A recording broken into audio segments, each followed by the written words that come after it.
وہ زیادہ اچھا جواب دے گا تم کو. یعنی وہ یہ نہیں کہتے تھے کہ لاؤ میں بتاؤں مجھے زیادہ پتا ہے، وہ کیا جانتا ہے، تم اس کے پاس گئے کیوں تھے، پہلے ہی میرے پاس آتے. فتویٰ کو ایک دوسرے پہ ٹالتے جاتے یہاں تک کہ پہلے کے پاس ہی آ جاتا، گھوم گھوم کر اسی کے پاس آ پہنچتا. حضرت عبد الرحمن ابن ابی لیلہ نے کہا میں نے اس مسجد میں حضرت رسول اللہ صلی اللہ علیہ وسلم کے 120 صحابہ کرام کو دیکھا ہے. یہ تابعی ہیں عبد الرحمن. 120 صحابہ کو دیکھا، ان میں سے جس کسی سے بھی کوئی حدیث یا فتویٰ پوچھا جاتا تو اس کا دل یہی چاہتا کہ کوئی دوسرا بھائی اس کا جواب دے دے. لیکن اب معاملہ ان لوگوں کی جرت تک آ پہنچا ہے جو ایسے مسائل کا جواب دینے کے لیے جری ہو جاتے ہیں کہ اگر وہی مسائل عمر بن خطاب کو پیش آتے تو اہل بدر کو اکٹھا کر کے ان سے مشورہ لیتے، اکیلے جواب نہ دیتے. اگر عمر بن خطاب رضی اللہ عنہ کسی معاملے میں جلد بازی نہیں کرتے تھے تو پھر باقی لوگوں کو حق کہاں سے پہنچتا ہے؟ وہ جو آپ کے قریب ترین تھے اور جن کا علم باقیوں کے مقابلے میں زیادہ تھا، وہ بھی اپنی رائے پر نہیں اتراتے تھے اور اپنی رائے پر ان کو عجب نہیں ہوتا تھا کہ ہماری رائے سب سے بہتر ہے لہذا اسی کو مان لیا جائے. ان کی صفات میں یعنی علماء حق کی صفات میں سے یہ بھی ہے کہ ان کی اکثر بحث اعمال کے علم میں ہوتی ہے کہ عمل کیسے کیا جائے. یہ ایک خاص نشانی ہوتی ہے ان کی. یعنی جب وہ علم حاصل کرتے ہیں تو توجہ کس پہ ہوتی؟ بتائیے، بولی، کہ عمل کیسے کیا جائے. اور پھر یہ کہ عمل کس طرح ضائع ہو جاتے ہیں، کون سی چیزیں اعمال کو ضائع کر دیتی ہیں، اور دل مقدر کیسے ہوتے ہیں، یعنی میلے کیسے ہوتے ہیں، اور وساوس کیوں پیدا ہوتے ہیں. کیونکہ اعمال کی صورتیں قریب اور آسان ہوتی ہیں، چنانچہ ان کو پاک صاف رکھنا مشکل ہوتا ہے. اور دین کی بنیاد اس پر ہے کہ آدمی برائی سے بچے، لیکن جب تک اس کا علم نہ ہو انسان برائی سے کیسے بچ سکتا ہے. ان کی صفات میں سے یہ بھی ہے کہ وہ اعمال شرعیہ کے یعنی شرعی احکام جو ہیں یعنی لیگل احکام، اس کے اسرار اور حکمتوں کے متعلق بحث کرتے تھے. صرف ظاہری اعمال کو نہیں دیکھتے تھے کیا حلال ہے کیا حرام، یہ بھی دیکھتے تھے کہ حلال ہے تو حکمت کیا ہے، حرام ہے تو حکمت کیا ہے، اس کا راز کیا ہے کہ یہ چیز اللہ نے حرام قرار دے دی. لیکن اگر وہ معلوم نہ ہو سکے تو شریعت کے سامنے جھک جانے کو کافی سمجھتے تھے کہ اللہ کا حکم ہے بس کر لیا جائے. ان کی صفات میں سے یہ بھی ہے کہ وہ صحابہ اور خیار تابعین کی اتباع کرتے ہیں یعنی بہترین تابعین کی پیروی کرتے ہیں اور بدعات سے بچتے ہیں. اللہ تعالی ہم سب کو بھی باعمل علم والا بنائے. ویسے مطلب کیا ہے علماء سو کا؟ سو کس کو کہتے ہیں؟ ایول. تو کوئی عالم بھی ایول ہو سکتا ہے؟ علم کے ساتھ بھی کوئی ایول ہوتا ہے؟ ہو سکتا ہے. آپ کے خیال میں کون سا عالم اور کون سا علم جو ہے وہ انسان کے لیے نقصان دہ ہو سکتا ہے؟ علم انسان کے لیے نقصان دہ کب ہوتا ہے؟ اگر انسان کی انٹینشن اچھی نہ ہو، اگر غلط مقصد کے لیے علم حاصل کیا جائے، اور اگر دین کا علم دنیا حاصل کرنے کے لیے حاصل کیا جائے تو اس سے بدترین چیز کوئی نہیں. ایسا شخص جنت کی خوشبو بھی نہ پائے گا جو قرآن کو دنیا کے فائدے حاصل کرنے کے لیے پڑھے. حضرت ابو ہریرہ نے روایت کیا ہے نبی صلی اللہ علیہ وسلم نے فرمایا جو آدمی دنیا کا سامان حاصل کرنے کے لیے ایسا علم سیکھے جس سے اللہ کی رضا حاصل کی جاتی ہے تو وہ قیامت کے روز جنت کی خوشبو بھی نہ پائے گا. جنت میں جانا تو دور کی بات. اور کیا مقصد ہو سکتا ہے؟ اور کون سا علم انسان کے لیے نقصان دہ ہوتا ہے؟ بری انٹینشن میں اور کیا چیز آتی ہے؟ شہرت حاصل کرنے کی غرض، لوگ ان کی رسپیکٹ کریں، لوگ ان کو آنر دیں، لوگ ان کو بہت عزت دیں، اور دوسروں کو حقیر جانیں، دوسروں سے مقابلہ کریں، اور سٹیٹس کی خاطر، اور جو انسان کے اندر تکبر پیدا کرے. یعنی عالم کا مقصد لوگوں کو اپنی ذات سے جوڑنا نہ ہو علم سکھا کر، بلکہ لوگوں کو اللہ سے جوڑنا ہو اور اس سے مقصود اللہ کی رضا حاصل کرنا ہو. صحیح علم انسان کے اندر کیا کیفیت پیدا کرتا ہے؟ انسان کے اندر کیا چیز آتی ہے صحیح علم کی وجہ سے؟ حکمت، تقوی اور عاجزی. تواضع، ہیوملٹی، اور آخرت کی محبت. انسان کے اندر آخرت کی محبت پیدا ہو جاتی. انسان دنیا کے مقابلے میں آخرت کو زیادہ چاہنے لگتا ہے. دنیا کی کامیابی سے زیادہ آخرت کی کامیابی اس کا مطمع نظر بن جاتی. یہ ڈائریکٹلی ہم سے ریلیٹڈ، کیونکہ ہم علم حاصل کرنے والے لوگ ہیں. ہماری نیتیں خالص ہونی چاہیے، اور بار بار ہمیں اپنی نیتوں کا جائزہ لینا چاہیے اور اپنی اصلاح کرتے رہنا چاہیے. کبھی بھی ہم یہ نہ سمجھے چونکہ ہم علم حاصل کر رہے ہیں اس لیے ہم خود بخود آٹومیٹیکلی بہت سے عیبوں سے پاک ہو جائیں گے. اور پھر وہ 8 باتیں کیا تھیں جو ایک شاگرد نے اپنے استاد سے سیکھی کئی سالوں کے بعد؟ شقیق بلخی کے بارے میں آتا ہے کہ انہوں نے اپنے شاگرد حاتم سے کہا کہ تم اتنی مدت میرے ساتھ رہے ہو، مجھ سے کیا سیکھا ہے؟ تو کون سی تھی وہ 8 باتیں؟ نمبر 1، ہر شخص کا کوئی محبوب ہوتا ہے اور میں نے نیکیوں کو اپنا محبوب بنا لیا. نمبر 2، خود کو خواہشات سے روکنا. خواہشات انسان کو کہاں لے جاتی ہیں؟ جہنم میں، اور اللہ سے دور کر دیتی ہیں. اس کا مطلب ہے دل میں انسان کی کوئی خواہش ہونی ہی نہیں چاہیے، کیونکہ خواہشات جو ہیں ان کی کئی قسمیں ہیں، اور جس خواہش سے یہاں روکا گیا ہے وہ خواہش ہے جو انسان کو اللہ سے دور کرے. اب مثلا آپ کے دل میں اگر علم حاصل کرنے کی خواہش ہے تو خواہش بری ہے، اللہ کی راہ میں نکلنے کی خواہش ہے تو بری ہے. بنیادی طور پر بری خواہشات سے بچنا مراد ہے. تیسری چیز کیا سیکھا انہوں نے اپنے استاد سے؟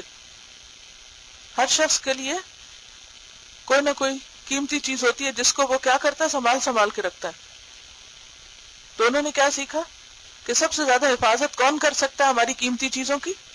اللہ تعالی. تو انہوں نے جب بھی ان کے پاس کوئی اچھی چیز آتی اسے وہ کیا کرتے؟ اپنے پاس سنبھالنے کی بجائے اللہ کے پاس رکھوا دیتے، یعنی خرچ کر دیتے اللہ کے راستے میں. چوتھی بات کیا سیکھی انہوں نے دیکھا کہ لوگوں کو اپنے حسب نسب پر، اپنی برادری پر، اپنے خاندان پر بڑا فخر ہوتا ہے.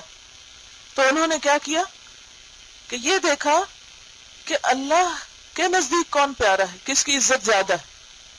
لوگ اپنے خاندان اور برادری کی وجہ سے عزت دار کہلاتے ہیں نا. عموماً بچوں کو بھی کیا بتاتے ہیں، ہم فلاں خاندان سے تعلق رکھتے ہیں، یہ غلط کام نہ کرنا، خاندان کے نام پہ دھبا نہ آئے، خاندان کا نام خراب نہ ہو. لیکن اللہ کے ہاں کسی کی عزت کسی خاص خاندان میں، گروہ یا برادری میں ہونے کی وجہ سے نہیں ہے. کس وجہ سے ہے؟ تقوی کی وجہ سے. تو پھر انسان کو کیا حاصل کرنے کی کوشش کرنی چاہیے؟ تقوی. اور 5ویں چیز، کس چیز نے ان کو مدد کی حسد دور کرنے میں؟ اس آیت نے مدد دی کہ یہ ساری اللہ کی تقسیم ہے. کسی کے پاس زیادہ ہے یا کم ہے تو یہ اللہ کے دین ہے، تو مجھے اللہ کے فیصلوں پہ راضی ہو جانا چاہیے، ناراض نہیں ہونا چاہیے، کیونکہ حاسد دراصل اللہ کے فیصلے پر ناراض ہوتا ہے. 6ٹھی چیز، ہر ایک کسی سے دشمنی رکھتا ہے، ہر ایک کو کوئی نہ کوئی برا لگتا ہے. تو انہوں نے کیا کیا؟ شیطان کو دشمن بنا لیا. 7ویں چیز، کتنی دیر لگے گی صرف ریوائز کرنے میں ہم کو؟ اگر ہم اس چیپٹر کو دوبارہ پڑھ لیں کتنی دیر لگے گی؟ 10 minute, 15 minute, 7 minute, 5 minute. 10 minute سے زیادہ کسی کے بھی نہیں لگیں. لیکن اگر آپ، جب میں پڑھا کے ہٹتی ہوں تو اپنے نظر سے اس کو پڑھ کے کچھ نہ کچھ اس کے نشان لگا لیا کیجیے تاکہ کچھ چیزیں ذہن میں رہ جائیں، وہ آپ کو عملی زندگی میں بہت فائدہ دیں گی. اور اگر آپ پڑھ کے بھلاتے چلے گئے تو پھر تو فائدہ کچھ نہیں. 8ویں چیز، لوگ اپنی ظاہری چیزوں پر بھروسہ کرتے ہیں. کوئی اپنی ذات پر بھروسہ کرتا ہے، کوئی لوگوں پر، کوئی اپنے بزنس پہ، کوئی اس کے پاس جو اور نعمتیں ہیں ان پر بھروسہ کرتا ہے. لیکن انہوں نے کیا کیا؟ توکل علی اللہ. عمل کو ضائع کون سی چیز کرتی ہے؟ ریا، خود نمائی، حسد، غیبت، یہ چیزیں عمل کو ضائع کرنے والی.